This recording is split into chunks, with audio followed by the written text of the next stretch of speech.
आपके लिए, किसी के साले सवाब के लिए आज हम जमा हुए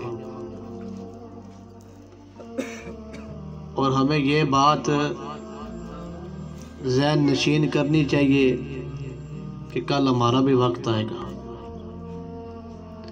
इस जहान फ़ानी को छोड़कर हमने आखिरत की तरफ सफ़र करना है। और वज़कर अस्मा रब्बिही फसल्ला बल तुसिरून हयात दुनिया, दुनिया क्या, ये खेल कूद और तमाशा, इसके अलावा कुछ भी नहीं है, बस तमाशा है।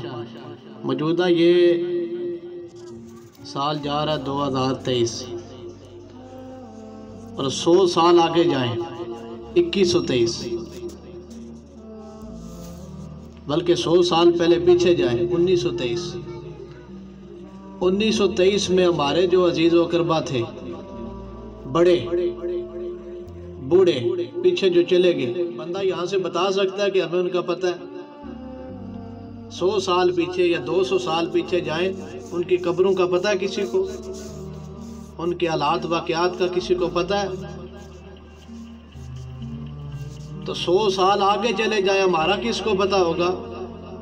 100 साल आगे, जब 100 साल पीछे हमें खबर नहीं, तो 100 साल आगे हमारी खबर कौन रखेगा?